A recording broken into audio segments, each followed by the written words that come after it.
तो अभी हम फर्स्ट पार्ट आप लोग पढ़े थे, अब सेकंड पार्ट देखो। ये सेकंड पार्ट है। सबसे पहले स्टार्ट करते हैं बैक्टीरियोलॉजी। बैक्टीरियोलॉजी इसमें बैक्टीरिया और लॉजी। लॉजी तो जानते हैं, लॉजी लॉगस से बना हुआ है। बैक्टीरिया जिसमें बैक्टीरिया का स्टडी किया जाता है वो बैक्टीरियोलॉजी होता है। Next biochemistry. जो बायो मतलब क्या, लाइफ। जो लाइफ की केमिस्ट्री होती है, लिविंग ऑर्गेनिज्म की केमिस्ट्री होती है, उसे हम बायोकेमिस्ट्री के अंतर्गत chemistry of living organism. Next biometrics.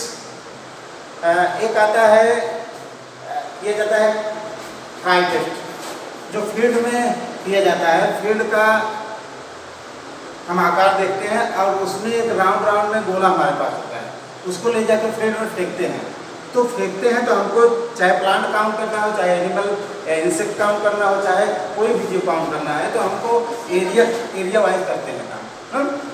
अब उसी में मान लीजिए हमको यहाँ पे 5 प्लांट मिले, यहाँ पे हमको 6 प्लांट मिले ना, तो हम 1 2 3 4 5 करके इसे 5 प्लांट 7 प्लांट 8 प्लांट, तो सभी गोलों में हमको आया। अब हम स्टैटिस्टिक्स के माध्यम से उसका कैलकुलेशन कर सकते हैं, मॉड मीन मीडियन निकाल सकते हैं, और उसका जो है कि एवरेज हम दे सकते हैं। उसको हम स्टैटिस्टिकल एप्लीकेशन ऑफ बायोलॉजी के अंतर्गत पढ़ते हैं ना। इसके बाद बायोनॉमिक्स।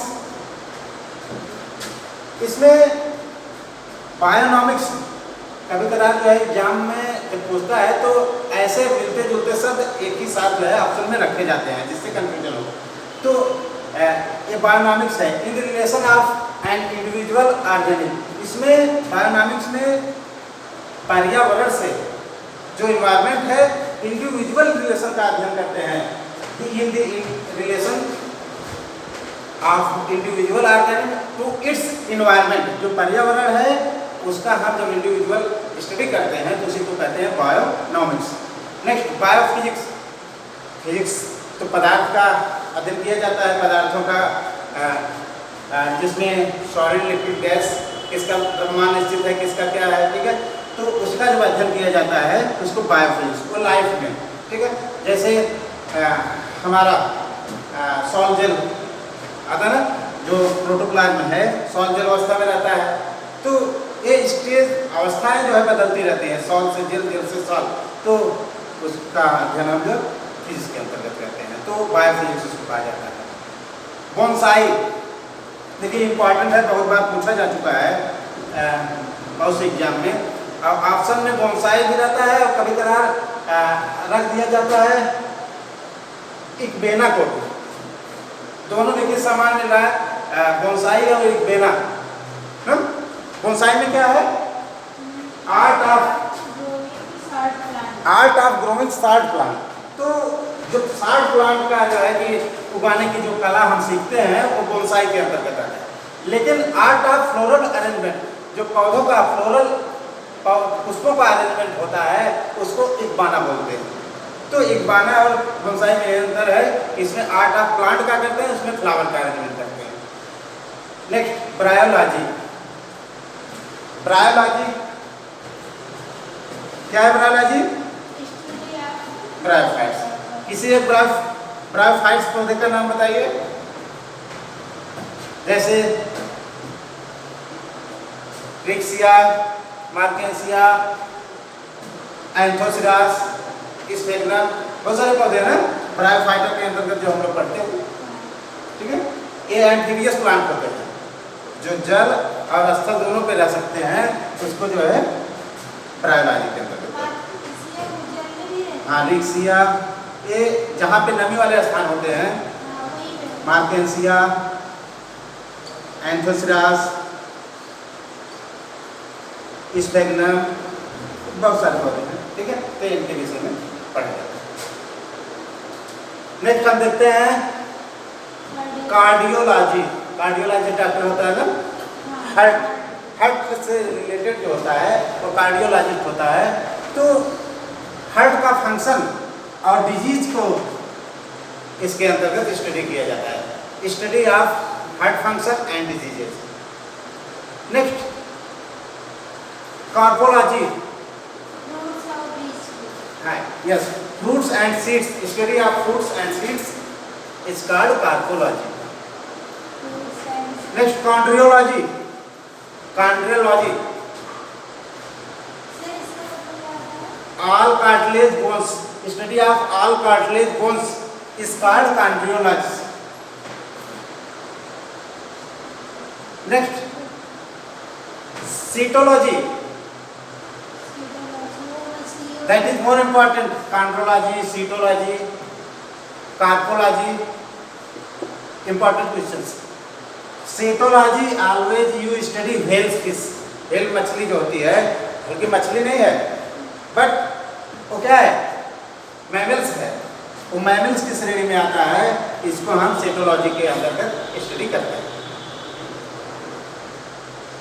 नेक्स्ट कांकोलॉजी, हमने बताया कि जितना सीप वगैरह होता है, पायला वगैरह होता है, नहीं, सीप पायला जो कैल्शियम कार्बोनेट का जिसका कवच बना रहता है, जैसे शंख हो गया, तो जितना भी सेल बना होता है कैल्शियम कार्बोनेट का जो बना होता है उसको कांकोलॉजी के अंतर्गत करते हैं। मोलस्कैन सेल्स, उसको मोलस्का श्रेणी के अंतर्गत उन सभी जीवों को रखा जाता है, सीप वगैरह को, तो उसको कांकोलॉजी के अंतर्गत करते हैं। नेक्स्ट कार्डियोलॉजी,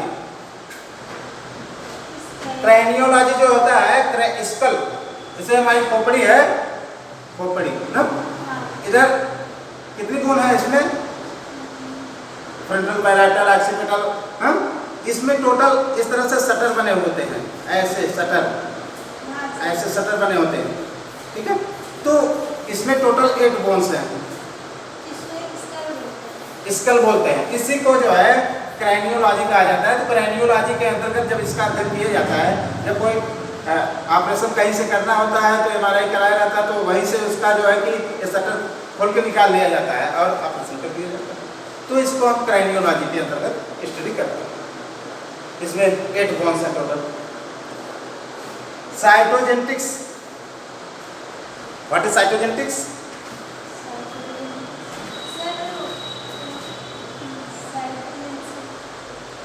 कोशिका के अंदर, सेल के अंदर जो क्रोमोसोम्स होते हैं उनके अरेंजमेंट को, उसको साइटोजेनेटिक्स बोलते हैं। साइटोकेमिस्ट्री, कोशिका के अंदर की, सेल के अंदर की जो बायोकेमिस्ट्री होती है उसको हम साइटोकेमिस्ट्री बोलते हैं। Cytotaxonomy, cytotaxonomy classification based on chromosomes. जब हम किसी सेल का क्रोमोसोम के आधार पर क्लासिफिकेशन करते हैं, that is called cytotaxonomy. Good, तो दैट इज क्लियर। नेक्स्ट आगे dysgenics, what is dysgenics? Develop unfavourable condition, unfavourable means प्रतिकूल, फेवरेबल मीन्स अनुकूल। तो unfavourable conditions to race development, race means संतान, डेवलपमेंट मीन्स विकास। तो unfavourable condition to race development, जो संतानों के लिए जो अनफेवरेबल कंडीशन आती है उसको डाइजेनिक्स बोलते हैं। इंपॉर्टेंट है डाइजेनिक्स, ठीक है। Next dendrology, good. जो सर्व, हमने बताया कि प्लांट जो है 3 प्रकार के होते हैं, वैसे तो एनुअल, बायनुअल, पेरिनुअल। 1 वर्षीय, 2 वर्षीय और बहुवर्षीय, एनुअल, बायनुअल और पेरिनियल। इसमें 3 कैटेगरी में डिवाइड किया गया है, हर्ब, सर्व, ट्री। तो इसमें डेंड्रोलॉजी में केवल सर्व और ट्री, हर्ब मीन्स साग सब्जी, सर्व मीन्स झाड़ी, ट्री मीन्स बड़े पेड़ पौधे। तो इसमें केवल सर्व और ट्री को इंक्लूड किया जाता है, इसलिए इसको जो है कि डेंड्रोलॉजी अंतर्गत करते हैं। नेक्स्ट डर्मेटोलॉजी, हाँ, स्किन, स्किन और स्किन डिजीज के बारे में जब स्टडी किया जाता है तो उसको डर्मेटोलॉजी कहते हैं। Good. Next ecology. Ecology ecology is the inter relation between organism and their environment. मैं एक जीव हूँ और ये हमारा वातावरण है, इसके अध्ययन को क्या कहेंगे? इकोलॉजी में। जैसे मान लीजिए एक प्लांट है ना, एक यहाँ पे प्लांट है, ये भी एक ऑर्गेनिज्म है, जीव है। इसने CO2 को एब्जॉर्ब किया, फोटोसिंथेसिस में O2 को इवॉल्व किया, बाहर निकाल दिया। उस O2 को कौन लिया? हम लोग लिए। हम लोग क्या छोड़े? CO2 को छोड़े। तो एक रिलेशन दर्शा रहा है ना, एक साइकिल चल रही है। तो ऐसे रिलेशन को, पर्यावरण से ऐसे रिलेशन को क्या बोलता जाता है? जीव और उसके संबंध का अध्ययन को है क्या बोलते हैं? इकोलॉजी। तो relation between organism and environment called ecology. Next economic botany. Plants, all plants give also you leaf fruits.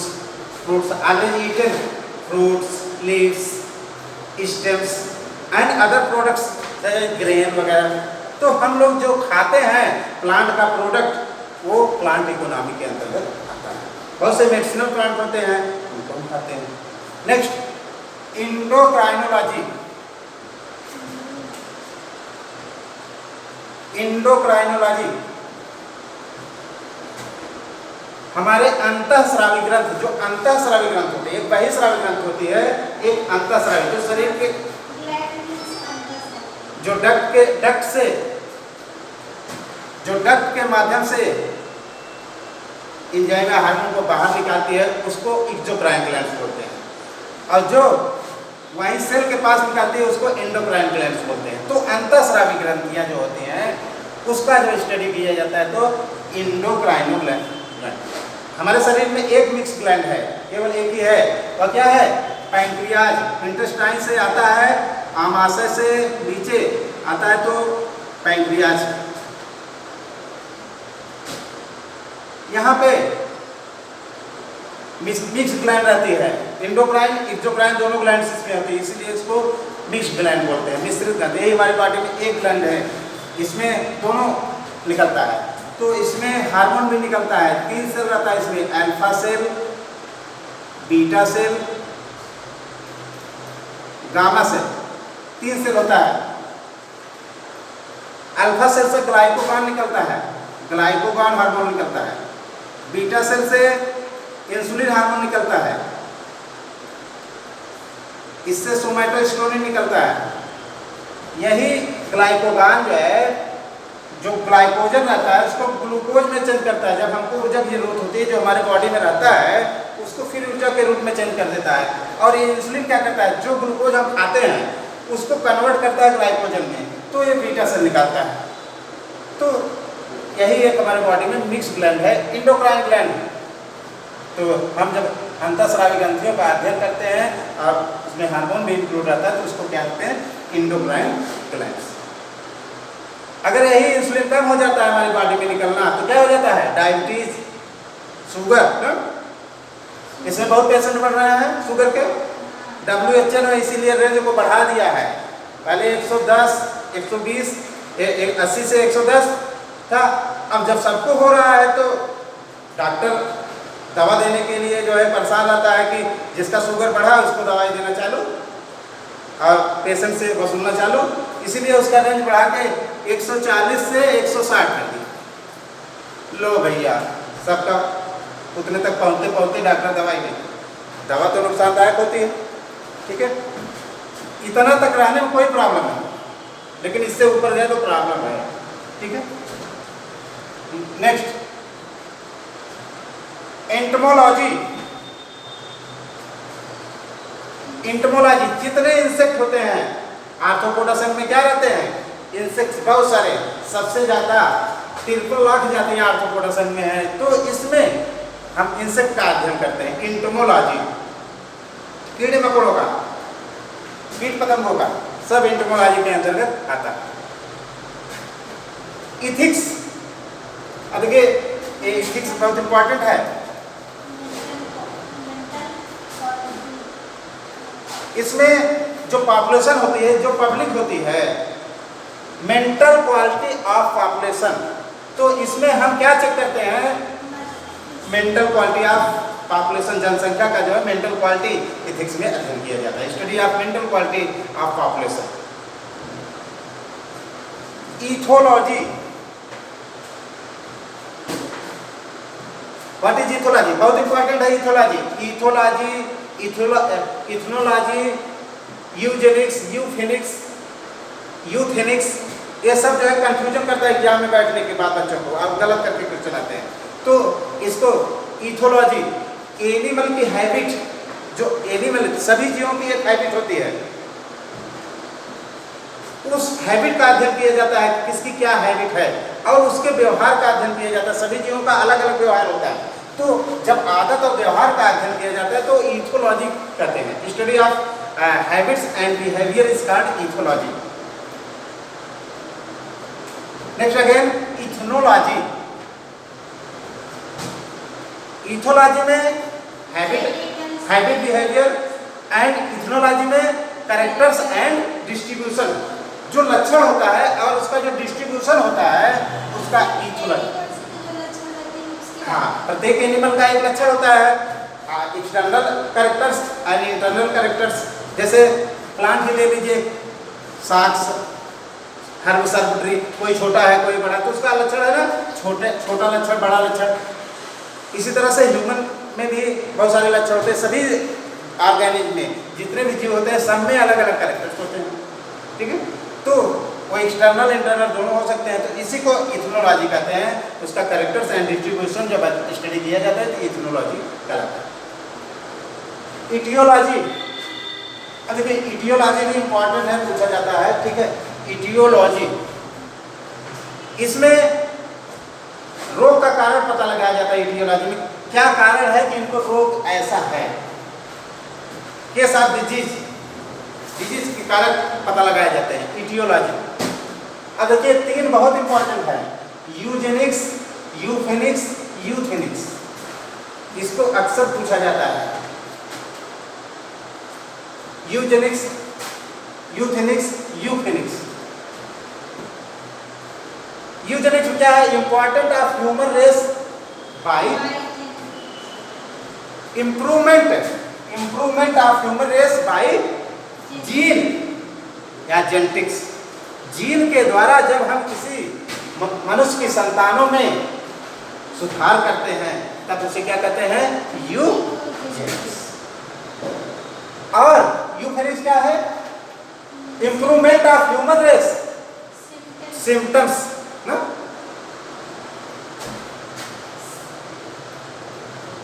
Symptoms and genetic disease. जब हम इंप्रूव करते हैं ह्यूमन रेस में डिजीज, जेनेटिक डिजीज के माध्यम से जब इंप्रूवमेंट करते हैं तब उसको कहते हैं euthenics. Next euthenics, improvement of human race. जब हम सुधार करते हैं ह्यूमन रेस में, इंप्रूव करते हैं ह्यूमन रेस को, किसके द्वारा, प्रोवाइड द बेटर कंडीशन, हम अच्छा माहौल देके उसको जो है सुधार करते हैं। जैसे कोई बच्चा किसी न पढ़ने वाले बस्ती में रहता है, उसको उठा के ला के किसी अच्छे जगह पे रख दिया जाए तो तब भी उसमें सुधार आ जाएगा। ये नहीं कि उसके जीन में ऐसा है कि वो ना पढ़े, ऐसा कुछ नहीं है। उसके जीन में भी है, जितना सबके जीन में है उतना उसके भी जीन में है। तो वो कोई जेनेटिक नहीं है कि ना पढ़े हो, उसको बेटर कंडीशन में अगर कर दिया जाए तो बेटर कंडीशन में करने के बाद वो भी उतना ही तेज हो जाएगा जितना नॉर्मल बच्चे सब होते हैं। तो इस तरह से यूजेनिक्स में रेस की सुधार किया जाता है, जेनेटिक्स माध्यम से रेस का संतानों में सुधार किया जाता है। यूफेनिक्स में सिम्टम्स, रोगों का सुधार किया जाता है, जीन के माध्यम से रोगों का सुधार किया जाता है। और इसमें यूथेनिक्स में बेटर कंडीशन देके हम माहौल बनाते हैं कि कैसा बेटर कंडीशन है। ठीक है, तो ये है Eugenix, यूथेनिक्स and यूथेनिक्स। Clear? Next, forestry. What is forestry? Development all plants and production and cultivation of forest. Forest का विकास, कल्टीवेशन हम जब देखते हैं तो उसे क्या कहते हैं? Forestry, one. ठीक है, फोरेंसिक साइंस।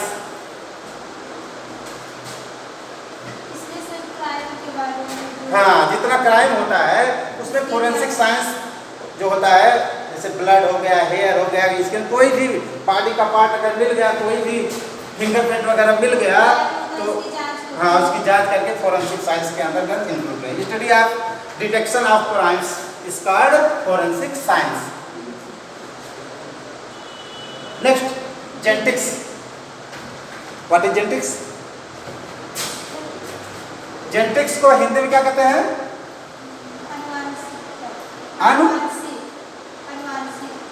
अनुवांशिकी। जेनेटिक्स को अनुवांशिकी बोलते हैं। अनुवांशिकता को क्या बोलते हैं? हेरिडिटी। अनुवांशिकता, अनुवांशिकता, हेरिडिटी, इसको हेरिडिटी बोलते हैं। Study of gene is called genetics and such gene are transferred race to race, एक पीढ़ी से दूसरी पीढ़ी में जाता है, उसको हम क्या? अनुवांशिकता। जेरेंटोलॉजी। नेक्स्ट, जेरेंटोलॉजी, किसी की उम्र का पता लगाना जेरेंटोलॉजी के अंतर्गत आता है। एजिंग, किसी प्लांट का कितना पुराना प्लांट हो गया, कितना दिन का आदमी हो गया, तो जेरेंटोलॉजी के अंतर्गत उसकी उम्र के विषय में हम ज्ञात करें। सर, ये जो हम बोले थे कि अगर किसी पेड़ का अगर उम्र का पता लगाना है, हाँ, एनुअल रिंग उसमें होती है। किसी प्लांट में ऐसे जब हम काटेंगे, इसका ट्रांसफर सेक्शन काटते हैं टीएस के माध्यम, तो उसमें देखते हैं ऐसे ऐसे लाइनिंग जो है पड़ जाती है। हाँ, तो इसके एनुअल रिंग को हम काउंट करके पता लगाते हैं। वो जाइलम और फ्लोएम का जो है कि दिखाता है 1 ईयर में जो है वर्नलाइजेशन पीरियड जब आता है, वर्नलाइजेशन पीरियड के बाद जो है कि यह रिंग बनती है, तो यह रिंग 1 साल में बनती है एक। तो प्लांट कितना पुराना है इसकी रिंग को काउंट करके हम बता सकते हैं, तो उसको भी जेरेंटोलॉजी के अंतर्गत इंक्लूड कर दिया जाता है। ठीक है, नेक्स्ट, गायनेकोलॉजी। गायनेकोलॉजी जानती हैं, उसे बताने की जरूरत है नहीं। ठीक है, female reproductive organs study is called gynecology. Hematology. Heme क्या है? Heme क्या है? What is heme?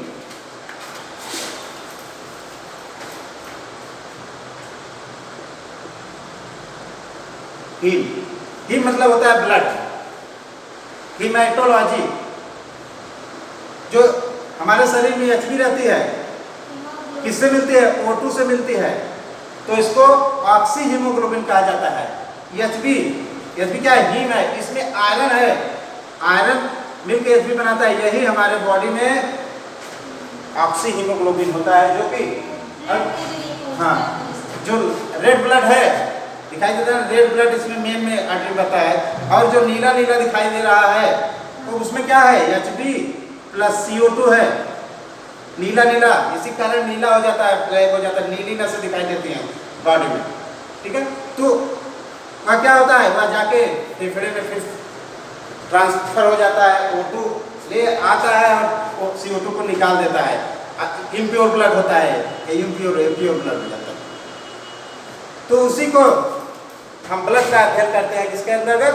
हेमेटोलॉजी के अंतर्गत। नेक्स्ट, हेलमेंथोलॉजी। हेलमेंथोलॉजी, जितना हेलमेंथीज के क्रीम होते हैं उसको हेलमेंथोलॉजी के अंतर्गत करते हैं। वार्म, उसको वार्म बोलते हैं, वार्म क्रीम, जैसे फीता क्रीम है, इसके इसमें इंक्लूड करते हैं। तो जो पेट में कीड़ियाँ वगैरह रहती हैं, इसी को वार्म बोलते हैं, क्रीमी बोलते हैं। Next hepatology. Hepatology, liver. Liver का क्या काम है हमारे शरीर में? ये हमारा ओइसोफेगस है, यह जो है कि स्टमक है, यहाँ पे यहीं से गॉल ब्लैडर है, ये गॉल ब्लैडर, और यहीं से एक ग्लैंड होती है जो हमारे शरीर की सबसे बड़ी ग्रंथि है, largest gland of your body, that is called liver. इस लीवर में यूरिया का निर्माण होता है। क्या बनता है? यूरिया का निर्माण बनता है। किसके माध्यम से?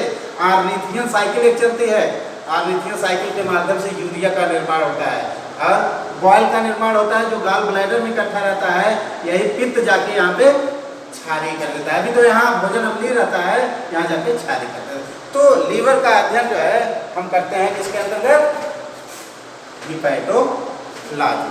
तो हिपैटोलॉजी के अंतर्गत हम जो है लीवर का स्टडी करते हैं।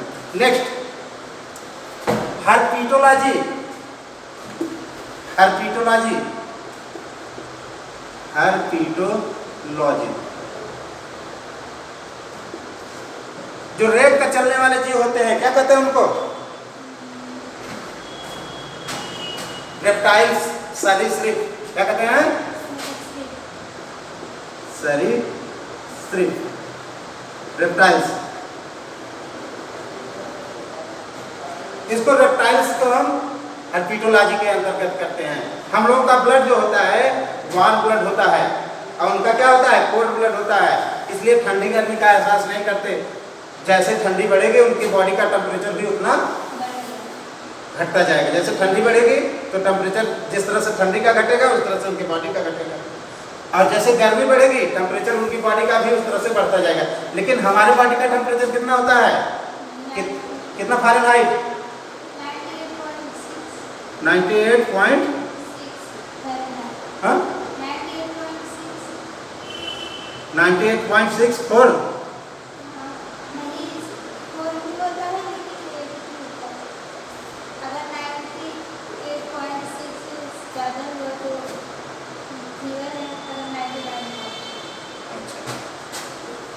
अच्छा, 99.4।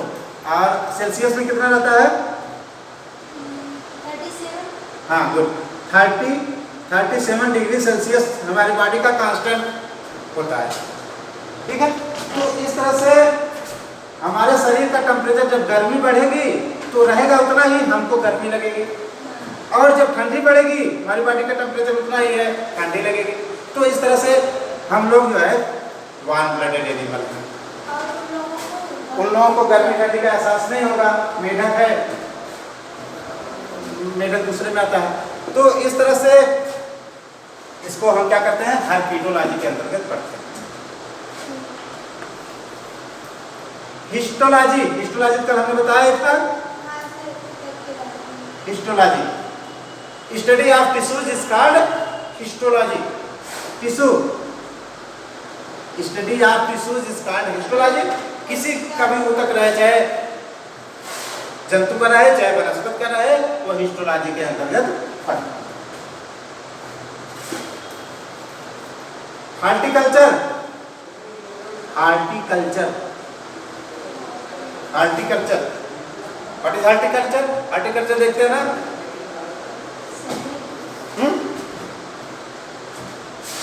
इसमें हार्टिकल्चर में क्या किया जाता है? गुड्स वेराइटीज ऑफ फ्रूट्स, अच्छे अच्छे वेराइटी के फल उत्पादन किए जाते हैं, और अच्छे अच्छे वेराइटी के सब्जियां, फ्लावर्स आदि उत्पादन किए जाते हैं, और ऑर्नामेंटल प्लांट, सजावटी पौधे।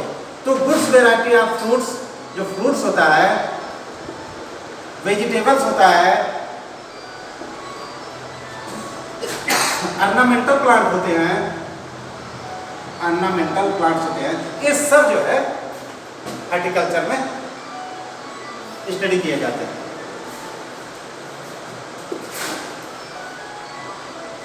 एक आता है हिप्नोलॉजी।